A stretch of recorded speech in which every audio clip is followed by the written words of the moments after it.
My girlfriend's quirk seemed cute at first, but after 3 years of strange habits, old-fashioned outfits, and bizarre jokes about time travel, I'm starting to seriously wonder if she's from another century. This is probably a weird thing to put here, but it's not like I can talk to anyone in my life about it without sounding like an absolute loon. And just to preface this, I don't like 100% believe this.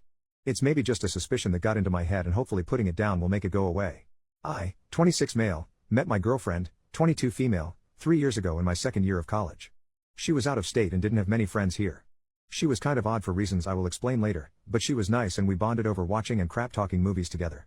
When we first got together, she told me that she was polyamorous, but not interested in lovemaking, and not looking for something long-term as she was going to move away after she graduated. I know it seems weird, polyamorous but not interested in lovemaking, but actually polyamory isn't all about lovemaking, I have learned. We came to an agreement that we would date, but we could both date and flirt with other people. I didn't think I would want this for a long-term partner, but I'm still young and experimenting, and since she doesn't really make love, sometimes she does things for me, but nothing more, and she always declines when I offer to return. It doesn't really bother me. Now into the weird stuff. 1. She doesn't go into detail about her family. She's from the rural Appalachian part of Georgia. That's it. That's all I know. She won't talk in detail about anything else in her past. 2. Always takes like 5 to 10 seconds to remember her birthday, and she can never remember if the month or day is meant to come first. 3. She's always changing her accent depending on who she talks to. She says her brain does this automatically. But her sentence structure is weird. She sometimes uses British slang and words, says lift, flat, wanker, waffling, blackguard, how do you mean instead of what do you mean, can nay instead of can't, I will do instead of I will do that. When she watches Shakespeare, she literally talks like Shakespeare for an hour after. She only has a southern accent in the morning before she has a conversation with me. We call every morning. She doesn't like texting, and when she's talking to a southerner. She does say words like holler and y'all like a southerner though. 4. She doesn't wear modern clothes. She wears corsets and slips, and instead of bras and underwear, like there is nothing on her legs, she just wears a short dress under her corset. Unless she is wearing men's clothes, and then she wears old-fashioned looking men's underwear, always has multiple layers of petticoats and dresses with styles from all different times, like I'm talking vintage 50s to medieval. 5. When we watch historical movies, she's always pointing out flaws of the accuracy, but it's not big historical events, it's stuff like metal wouldn't have been used for that until X year, why are her laces in the back, that's not really a thing in that era, that's not how Christmas was celebrated back then, that cutlery is inaccurate for the time. She's too old to have her hair down. 6. Doesn't shave. Don't get me wrong, that's her choice, I just thought it was a little odd. Claims that it is a modern invention, shaving the body. Save for working women with lice. Why does she know that? And by modern invention she means the 1920s. 7. Obviously she is really into history, but when I ask her where she gets her information she can never give me sources. Just I don't remember, it must have been in a book somewhere or probably online or something. When I doubt all the little details she tells me, she says that it's okay that I don't believe her, but that she knows she's right. She's a scholar. She always stresses the importance of sources when I tell her things, but it's like she doesn't even care to prove the things she says. 8. She gets irritated at things on the internet, and talks about how much better the old web was. When I ask her what she means by that, she said before 2010. I was like, wouldn't you have been 8 in 2010? And she said something like, oh yeah, I guess I would have been pretty young. Whenever I bring up the fact that she never really experienced the old web as an adult or even teenager, she agrees with me and then changes the topic. 9. Even though she's always calling out inaccuracy in media, she makes no attempt to be accurate herself. Like she mixes up all the eras. I called one of her outfits medieval and she listed every item she wore in what century, decade, even down to the exact year sometimes, to prove to me that it was not really medieval. I'm making her sound annoying, but really she doesn't talk about her clothes unless you specifically ask. 10. When I called her born in the wrong time, she was very against it. She says she doesn't feel like she missed out on any of the eras, and that she likes living in the now. I asked why she's always wearing old styles. She said just because she wears old styles doesn't mean she wants to live back then. She said that's why she doesn't do reenactment, because she has no desire to relive the past. 11.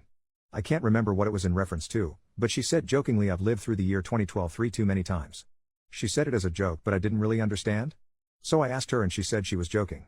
I said I knew she was, I just didn't understand what the joke was. She just brushed it off and never explained. 12. Has a bunch of vintage USSR and American space pins. She says she's not a fan of the USSR or USA, but she was a bit of a space race fanatic back in the day. Again, she said this as a joke. 13. Struggles to use TV. Something about the remotes and buttons confuse her. She says it's because she grew up without a TV, but then she also claims that she was on the internet pre-2010. And it's not like just a little tech savvy, she knows HTML and a bunch about like radios, cassettes, CDs, and vinyls. It is just TVs and modern computers she struggles with. 12. I introduced her to Doctor Who and jokingly asked if she was a time traveler, and she said something like, I've never understood the appeal of time travel. I mean, wouldn't things get confusing, never remembering your age and always second guessing if you were following the societal standards of the time? Maybe I just don't have a big enough imagination, but that's a lot of thought put into time travel for someone who doesn't desire to time travel. 13. She was making a comment on trans issues, said something like back in the day you could cross-dress and everyone just assumed you were that gender, it didn't take a lot to pass. I asked back in what day? And she was like pre-1850s.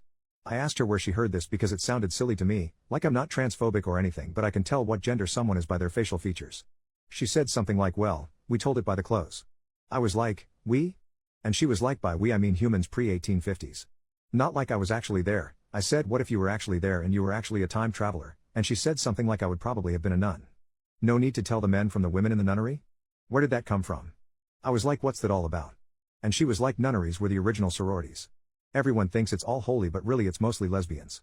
It's not sodomy if there's no schlong. Where is she getting this? 14. Speaking of cross-dressing, she does a lot. She wears men's historical fashion. I am straight so I see her as a woman, but she told me that she was really agender. I asked why she didn't tell people that she said it's not that I'm not a woman, the definition just changed. I'm a woman of the old standard and most people assume I'm a woman, so I let them. I asked if she would prefer I use other pronouns than the girl ones, and she said that she didn't really care either way. I'm not really into gay stuff, like I have gay friends so I know more than the average heterosexual guy but they don't really talk about gender and stuff so maybe that's not really that odd but it seemed odd to me. 15.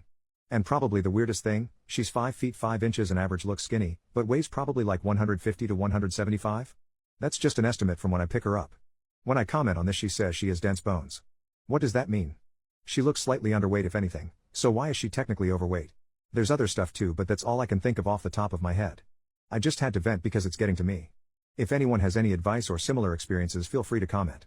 Update 7 hours later, I decided just to accuse her of time travel. Literally just called her, and opened with I know you're a time traveler.